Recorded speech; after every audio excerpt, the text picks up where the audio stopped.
After many years at the piano and many years teaching it, I realized that there are so many things I wish I had learned much earlier, things that would save me countless hours of unnecessary effort. My name is Felipe Scaluzzi, and today I want to share with you 7 techniques I wish I had learned at the very beginning of my piano journey. Number 1, play like you're ringing a bell. The first technique is simple, but it completely changes how you approach the instrument. When you press a piano key, imagine you're ringing a bell. You give it the impulse at the attack, and then you immediately relax, letting the sound resonate. You keep the key down, but without adding any extra pressure. In fact, once the hammer has struck the string, you hardly need any force at all. So the idea here is that you're going to attack the notes and release the tension. You're not going to keep putting useless effort and just creating tension. So you attack and release. Just like a bell, you attack and release, you'd let it resonate.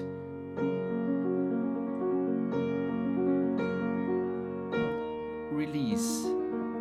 Here I'm barely touching the keys, but even if you pay close attention to this, I'm attacking and release each one of the notes here that I'm playing faster. You practice this very slowly.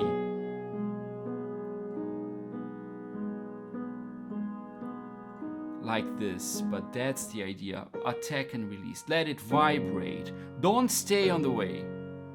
Number 2, fix the flying pinky. This one gave me so much trouble to correct later, and I wish I had fixed it right away, right in the beginning. It's the habit of letting the pinky stick up, tense and stiff while the other fingers are working. It seems like a small detail, but it changes everything. A tense pinky reveals lack of finger control, and it creates useless tension across the whole hand. And when you really need agility, your pinky simply won't be ready actually to play with the right curve and firmness. So fix it early, you would thank yourself later. So the idea here is to correct the tendency to keep the fingers like this.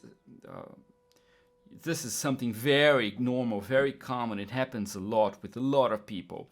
So what you're going to do now is you're going to try to keep your finger curved, and on the top of some key, like if I'm playing here F, G, A, my 5th finger naturally would fall on the C. So I'm just going to keep it here while I'm playing the other ones.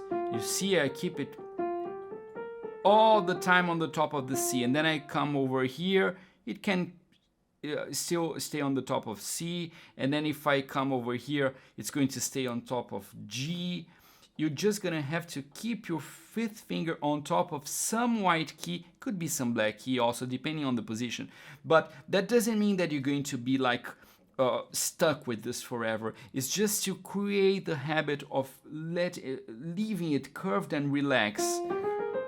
This is going to help you a lot. Everything you're playing now, you're going to pay close attention to the 5th finger and trying to keep it on the top of the most natural key on the keyboard at that particular moment. Number 3, always prepare your jumps. We all need to leap across the keyboard, but if you try to just jump blindly, going straight to the target note, you're basically gambling. It might work, but not consistently. The secret is to prepare the motion. Know where your hand is heading, aim before you leave, and put your fingers on the top of the notes that you're going to need to play before you actually play it. With training, this becomes second nature and saves you from endless wrong notes. So if I'm here and I have to come over here, what do I do? How do I practice this jump here? I'm going to practice just the jump and just the reflex without actually pushing this note. Just putting my 5th finger on top of it. Or whatever finger I need to put it. If it has to be the 2nd, it's going to be like this. So I'm not playing, you see, I'm not playing this note. I'm just going to it, or with the 5th. I'm just going to it. I'm training my reflex.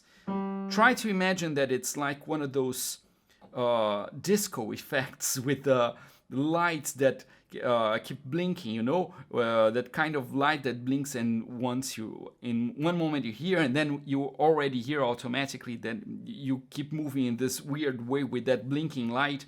So flashing light, let's say. So you are here and you have to come here fast. Don't push the note. Just train the change. Just prepare the jump. That's what I mean by preparing the jump. And then once you're here, you can actually play it. Practice like this. First, you move your hand fast. What you have to do fast is the moving, the changing of positions. Once you're here, and then you play it. So you practice like this a few times, you're going to see the change. By the way, for all these techniques that I'm talking about, there are specific exercises that help you apply them. And if you would like a step-by-step approach to get the most out of technical work, I've created something that will definitely help you. It's called the Step-by-Step Guide to Technical Control at the Piano. You'll find the link in the description and in the card above.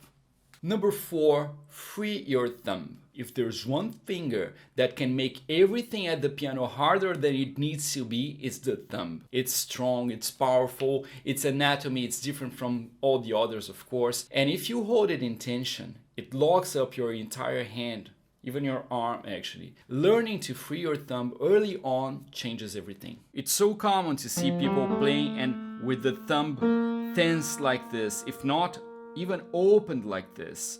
So take care of this. Bring the thumb always close to the second finger if it's not being used at the moment. Relax this whole muscle of the thumb all the time.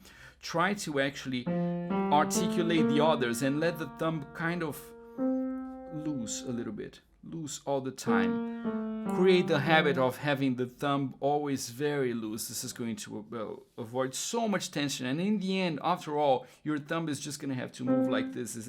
It opens just a little bit. It doesn't have to articulate a lot. So the thumb is really different from the others. So keep it, like I said about the fifth finger, about the pinky, try to keep it on the top of the next note, the most natural note that it would fall, and close to the second finger if it's not being used. Of course, you have to open. If you have to open your hand, you have to open your hand. That's okay. But if not, you're just gonna keep it close to the second finger, and in the most relaxed and loose. Actually, think of it as something very soft and very, let's say, completely relaxed. Especially this muscle here in the whole arm.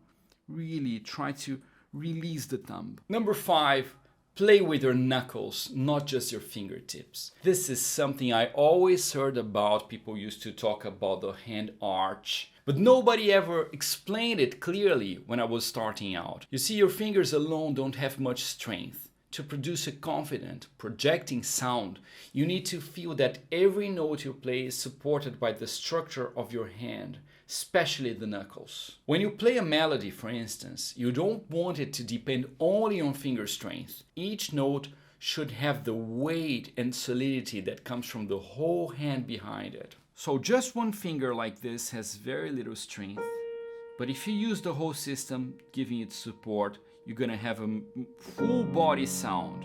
Like actually I'm playing the bass here, but even just the single note, it sings much better. It really projects much more the note. So what you have to do to have the whole, what I mean by system is the whole finger, the hand, the forearm, the arm, everything giving support to it. But in order to have this, you must feel one very important element, which is the knuckle. You feel that the attack on the note, I'm pushing a note and I feel it all the way here, all the way to this knuckle. Actually, I see the little bone actually going a little bit up, going higher as I play. Especially a singing melody. But look, it's just at the moment of the attack. Feel the knuckle. Feel the knuckle. Go into the knuckle. Go into the knuckle. Go into the knuckle. In this melody, it's just with the fifth, but it's with every finger. If I play another impromptu, every note here, I'm feeling the knuckles.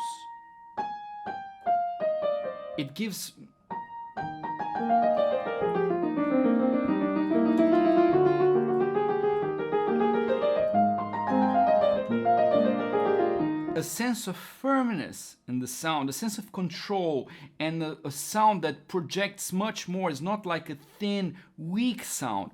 So important. Number 6.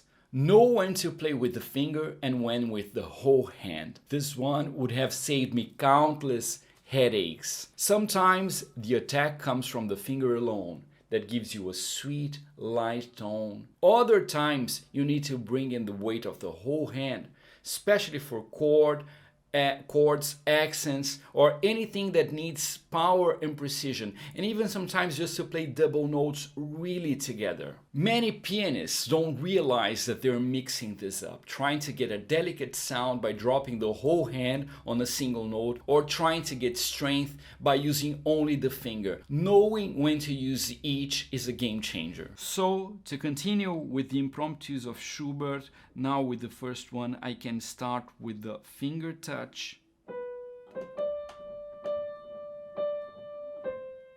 Mainly, let's say.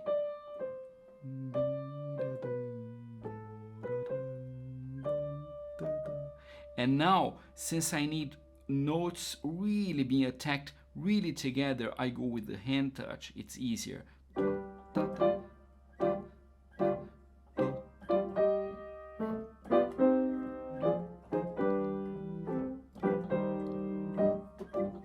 You see, I'm moving. I'm going with my whole hand. That's useful when I need power and when I need precision with double notes or chords.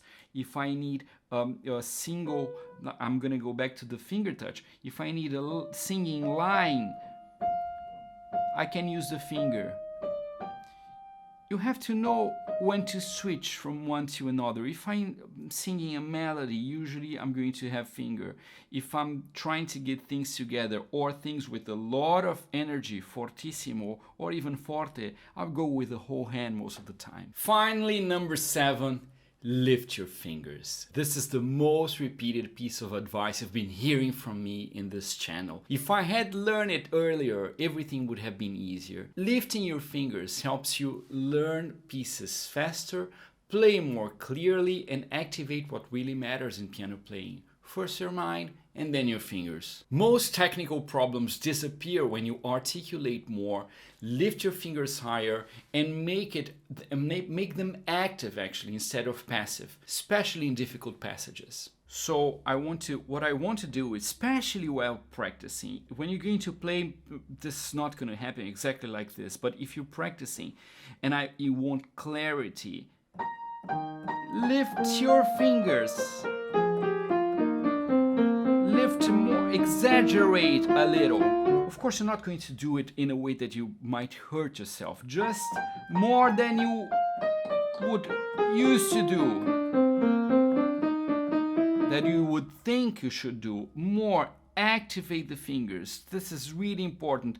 Don't exaggerate too much, but go for it without fear. Besides these 7 techniques, there's something just as important. Learning how to deal with the fear of playing in front of other people. Even if it's just one person, stage fright can be paralyzing. That's why I recorded a video called How to Overcome Stage Fright.